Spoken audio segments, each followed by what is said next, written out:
В эфире «Итоги дня». Мы освещаем самые заметные события. В студии Юрий Осипов. Здравствуйте. Вначале коротко о главных темах. Реестр воинского учета начнет полноценно работать в России не ранее 2025 года. В первую очередь это связано с информационной безопасностью. Акция «Теплая осень» в поддержку участников СВО стартовала в Якутии. Военнослужащие смогут получить не только теплые вещи, но и частичку родного дома.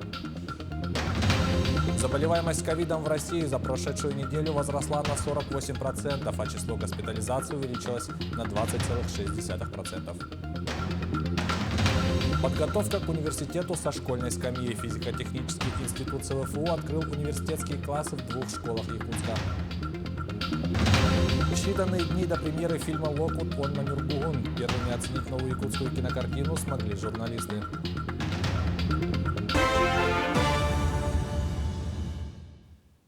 Уголовное дело возбудили по факту падения рекламного щита с баннером, в результате которого пострадала женщина.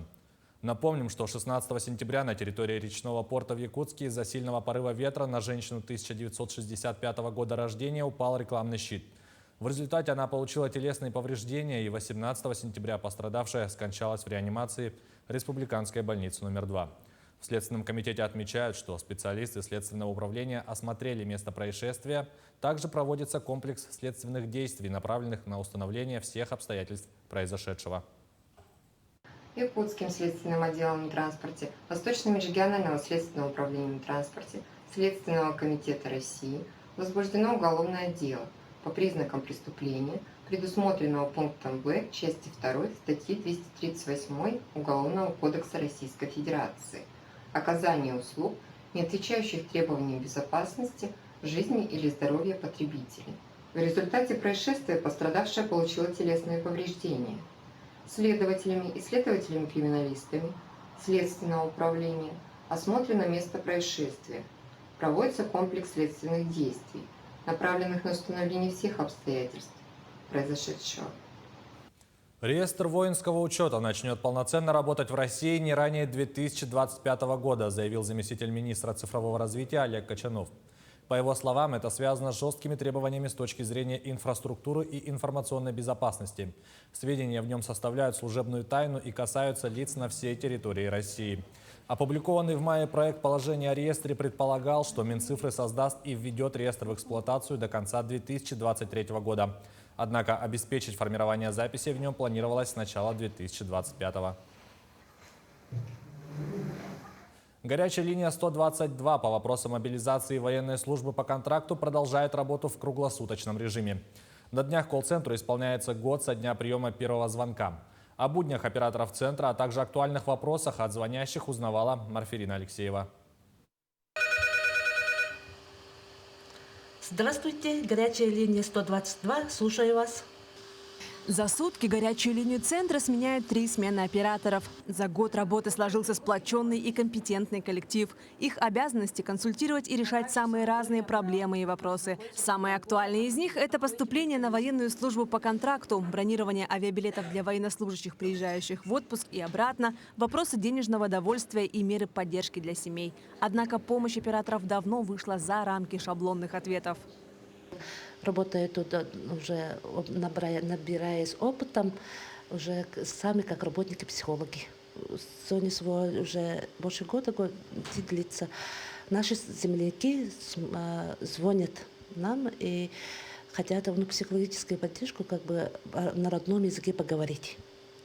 И операторы мы это никуда не перенаправляя, с ними поддерживаем связь, разговаривая на якутском языке. Горячая линия осуществляет взаимодействие со многими республиканскими и федеральными структурами, волонтерами, авиаперевозчиками, колл-центрами, системой медицинской службы сопровождения пациентов для записи к специалистам. Основная задача операторов – посодействовать скорейшему разрешению запроса звонящего. Бывают сложные случаи, но как раз-таки во взаимодействии с другими структурами, с другими органами власти, с другими органами местного самоуправления стараются найти выход. Здесь работают неравнодушные люди, потому что условия, на самом деле, особенно, как это было в сентябре, это сложные и бывает психологически сложно. Но уже операторы научились справляться, они могут проконсультировать даже по тем вопросам, по которым не могут даже юристы иногда проконсультировать, потому что они уже с самого начала в этой теме. Да? Доброволец, волонтер – так называют операторов люди их близкого окружения. А все потому, что и после смены по своей инициативе оператор продолжает помогать. Земляки мои знают, что я работаю в колл-центре по помощи СВО, и напрямую на меня выходят. И так помогаю им, какие-нибудь даю номера. И один мой земляк недавно приехал и сразу уехал в деревню. А мы встретили его по дороге и вручили торжественные ножи вместе с братом. С сентября прошлого года поступило около 63 тысяч входящих звонков. Было совершено более 30 тысяч исходящих вызовов. Сегодня в сутки поступает в среднем 100 звонков. В прошлом году операторы принимали более 2000 вызовов. Марферина Алексеева, Георгий Григорьев, Якутск. В Якутске состоялся показ документального фильма «Где проходит граница» режиссера Александры Франк. Автор картины не называет ее документальной, поскольку в своей работе использовала художественные методы, чтобы лучше передать свою задумку, показать зрителям, что происходит с Донбассом и его людьми. Фильм был снят на территории проведения СВО, героями выступило местное население, что поведало зрителям свою тяжелую историю выживания. «Где проходит граница» является частью цикла «Лики Донбасса» и был показан в более 1000 кинотеатров 65 регионов России. Я тогда все это увидела своими глазами, меня это просто потрясло. То есть меня это вообще, то есть я вернулась совершенно другим человеком. И когда я вернулась, то есть это вот документальный цикл «Лики Донбасса», вот эти 16 серий, эти 16 героев. И когда я вернулась, я подумала: Господи, вот то, что я испытала, то, что я почувствовала, это так важно. Надо этим поделиться. А как я могу этим поделиться? Я режиссер. Мы ехали и снимали по пути, понимаете? Некоторые сцены, они вообще даже не предполагались. Например, там позывной «Тополь». Вообще мы с ним познакомились просто на месте. Танк они пригнали, ребята на месте. Я на него села, только потом узнала, что, оказывается, этого делать нельзя, потому что птички летают, и прямые попадания именно по танкам. Акция «Теплая осень» в поддержку участников СВО стартовала в Якутии. Волонтеры будут комплектовать и отправлять посылки с теплыми вещами для бойцов, находящихся на фронте. Военнослужащие смогут получить не только теплые носки, куртки, обувь, термобелье, но и частичку родного дома. В приемном пункте общественного движения волонтеры не только комплектуют и отправляют посылки с теплыми вещами для бойцов, находящихся на фронте, но и отшивают одежду, снаряжение, плетут маскировочные сетки, помогают изготавливать блиндажные окопные свечи, режут и собирают в мешочек можжевельник для использования в обряде благословения и очищения. Желающих помочь оказалось очень много. Надежда Иннокентьевна родом из Колымы, живет в Якутске. Она решила помочь ребятам, находящимся в зоне специальной военной операции.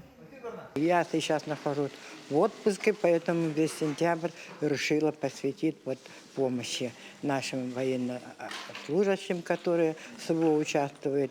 И каждый день я вижу сводку, и вот то, что мы сейчас плетем, это очень нужно, потому что я вижу там, этим ребятам нужно, заявка поступает, поэтому мы со всей души приходим в нерабочее время, кто там, оставляем все домашние дела и приходим на помощь оказать нашим воинам. Военнослужащие получат не только теплые вещи, специальное оборудование, но и частичку родного дома. Родные и близкие могут отправить на фронт личное письмо, детский рисунок, памятную фотографию или личные вещи военнослужащего. Также приемный пункт оказывает помощь в отправке вещей родными военнослужащему и принимает вещи от добровольцев. Приносят, конечно же, и детские изделия, и письма, и сувениры, харасхалы, обереги. Вот каждая помощь нашего жителя, это нас так сильно объединило. Вот вся республика как один. Мы просто молимся, болеем, переживаем за наших ребят и приносим сюда всю нашу помощь. И каждый волонтер здесь работает, конечно, бесплатно. И есть люди, которые уже целый год почти. Вот с 26 сентября мы начали работать здесь, на Орджоникидзе-10. И вот скоро, 26 сентября, будет ровно год, как работает наше общественное движение «Якутия с тобой». Первую партию посылок направят уже совсем скоро. Посылки будут отправляться практически каждую неделю. Авиакомпания «Якутия» принимает участие в волонтерской деятельности и помогает отправить до 4 тонн груза военнослужащим. Акция продлится до 10 октября. Прием посылок для участников специальной военной операции из Якутии ведется по адресу Орджоникидзе, 10. Даяна Федорова, Виктор Дьячковский, Якутск. Заболеваемость ковидом в России за прошедшую неделю возросла на 48%. Между тем, число госпитализаций увеличилось на 20,6%. Об этом сообщили в Федеральном оперативном штабе по борьбе с инфекцией.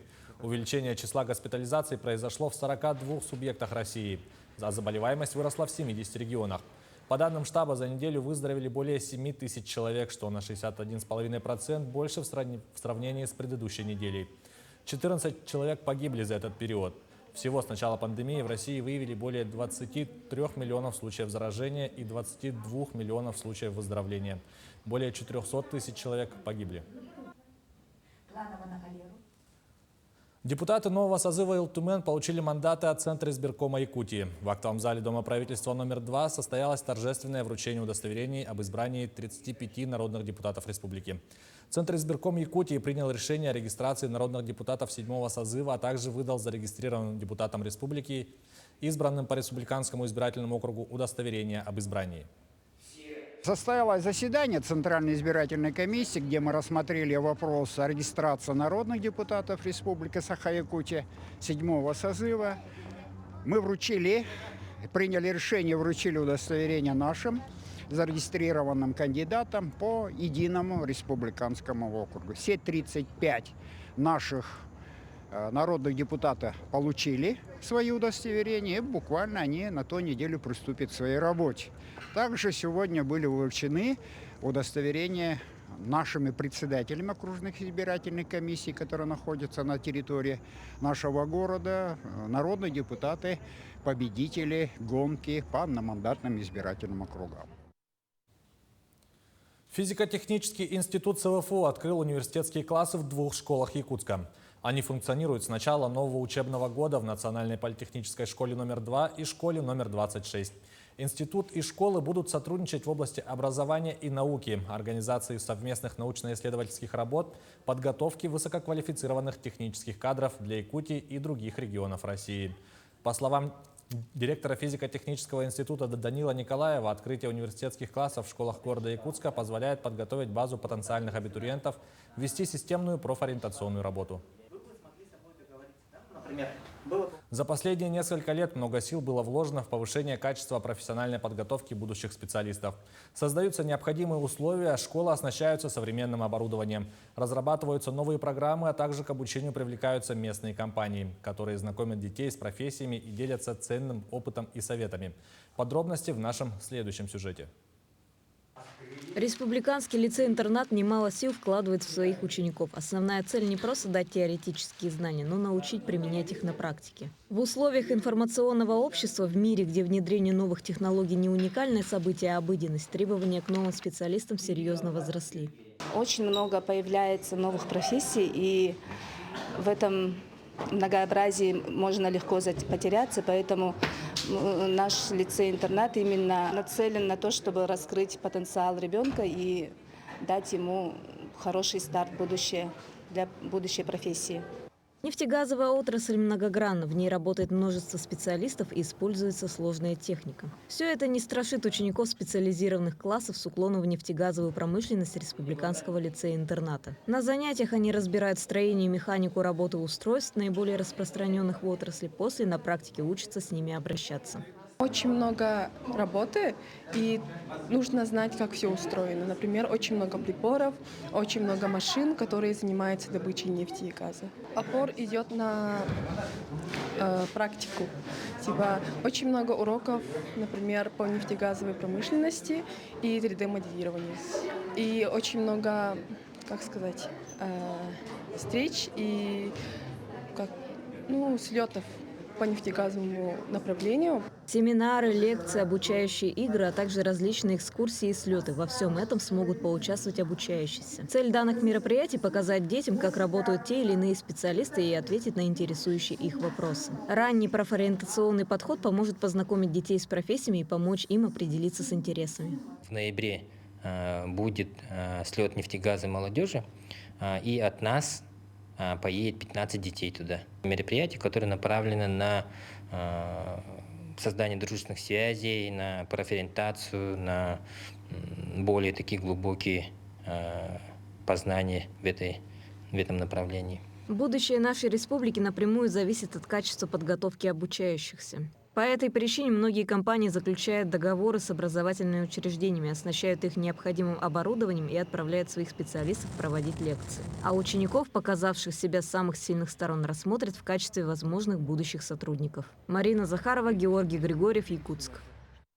Традиционный день первокурсника отметили в парке Коломенское студенты московских вузов и активисты молодежного движения «Айтал». Айталовцы объединяют студентов и аспирантов из Якутии, обучающихся в высших учебных заведениях столицы вот уже почти 15 лет. В день первокурсника были организованы квест на тему знания истории Якутии, лотерея с призами от Поспредства Якутии, состязания по волейболу, футболу и настольным играм. По линии Министерства образования республики в этом году в столичные вузы поступили 30 студентов и ординаторов. Добавим, что недавно в Айтал состоялись выборы нового лидера. Молодежную организацию возглавил студент 4-го курса юридического факультета Института международного права и экономики имени Грибоедова Даниил Попов. 11 лет Даниил профессионально занимался спортивными бальными танцами, имеет разряд кандидата в мастера спорта. В первую очередь, это, конечно же, первокурсники.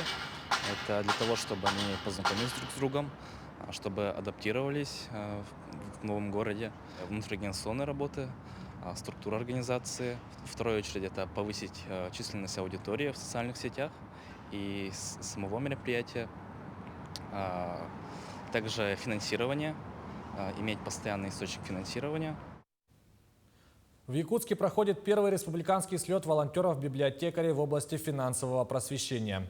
Цель мероприятия – повышение финансовой грамотности населения. О том, что включает в себя программа слета и каких результатов ожидать, расскажет Мария Кардашевская. Ни для кого не секрет, что люди страдают от рук мошенников зачастую именно потому, что не знают, как реагировать в той или иной ситуации. Поэтому в целях просвещения населения Смарт-библиотека организовала первый республиканский слет для библиотекарей со всех концов республики, который призван обучить их этой работе и дать необходимые инструменты для работы с населением. Это у нас лекции будут от партнеров различных банков. Банк России выступают, да? Это будут бизнес-тренеры рассказывать, будут тренинги, мастер-классы, игротехники будут показывать разные форматы игр, которые можно проводить у себя в библиотеках для посетителей разного возраста. То есть это будет разноформатный у нас слет. Один из участников проекта – библиотека села Бердигистях Горного Улуса. Совместно со Смарт-библиотекой они уже неоднократно проводили мероприятия по просвещению населения и отмечают положительные результаты такой работы. Поэтому ожидания от этого слета самые положительные. Мы ждем от слета новых идей по проектной финансовой грамотности, да, и налаживанию тесных контактов с нашими библиотекарями республики. Ну а завершением слета станет стратегическая сессия, по итогам которой будет составлен план работы на 2024 год, который планируется распространить на все библиотеки республики, что позволит в конечном итоге снизить количество пострадавших от рук мошенников людей. Мария Кардашевская, Иван Сорокаумов, Якутск. С 1 августа вступили в силу изменения в постановление правительства Якутии о стандартах для расчета субсидий населению на оплату жилого помещения и коммунальных услуг. Если ранее субсидии рассчитывались на основании нормативных объемов потребления коммунальных услуг, то с августа расчет субсидий производится также в пределах регионального стандарта нормативной площади жилого помещения, но на основании фактически начисленных платежей в пределах нормативов потребления коммунальных услуг с применением тарифов. Напомним, что по нашей республике установлен максимальный порог оплаты семьи за жилищно-коммунальные услуги. Доля дохода, которую семья самостоятельно оплачивает за ЖКУ, равен 15%. Если норматив холодной воды 6,264 куба, мы ранее умножали на количество проживающих, умножали на тариф и начисляли субсидии. Сейчас с 1 августа мы берем фактические начисления. Использовал человек 5 кубов воды, 5 кубов умножаем на тариф и получается размер субсидии. Естественно, также и горячая вода, водоотведение и другие виды услуг. В Ленском районе завершился трехдневный юбилейный 10-й православный съезд молодежи. В этом году он прошел под названием «Родина-мать, умей за нее постоять». Его девиз «Пока мы едины, мы непобедимы». На мероприятии побывали и наши коллеги. По их словам, съезд прошел массово и интересно. Участники и организаторы остались довольны. Подробности в следующем материале.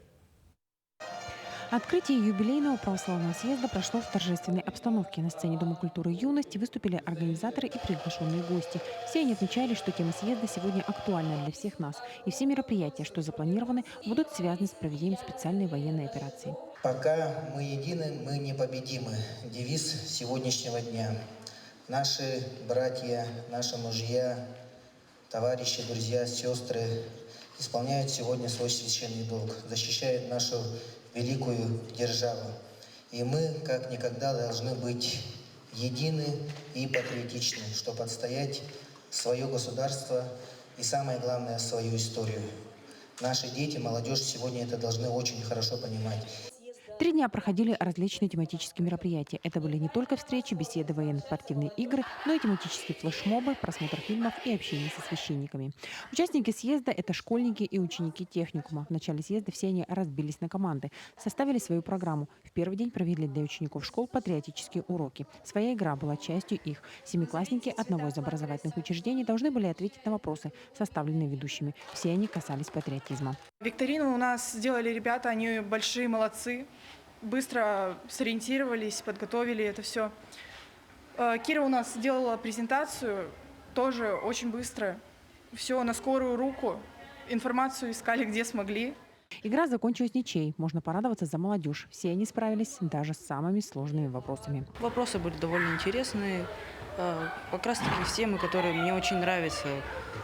Например, тот же самый вопрос на щите или на щите. Мне довольно нравится слушать про Грецию, ну и про всякие старые обычаи. Ну и еще много чего интересного было. Мне очень понравилась тема про патриотизм, потому что в наше время это очень важно. То, что сейчас происходит на данный момент в нашей стране. Во второй день съезда прошла панихида у памятника воинам-землякам. После нее состоялся крестный ход до храма святителя Иннокентия Московского.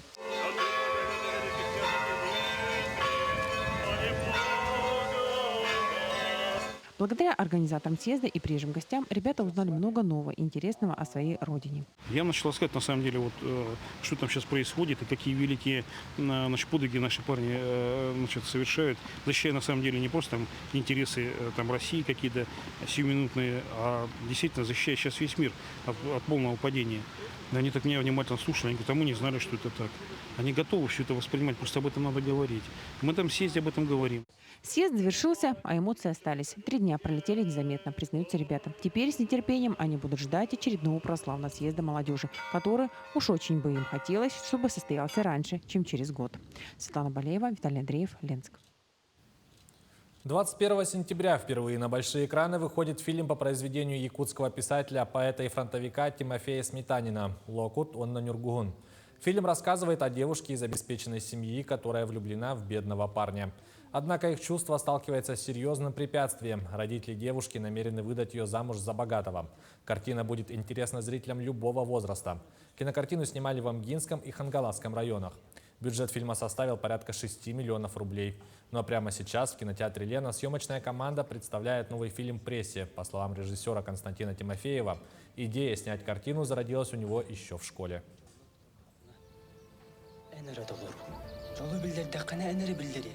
Первое заседание Союза выпускников игр «Дети Азии» состоялось сегодня в Ледовом дворце Лейботур. В мероприятии приняло участие руководство Международного комитета «Дети Азии», также участники разных лет из Армении, Индии, Кувейта, Кыргызстана, Казахстана, Таиланда и из разных регионов России. Выпускники участвовали посредством видеосвязи. Напомним, Союз выпускников был создан летом, в него вошли все желающие участники игр разных лет.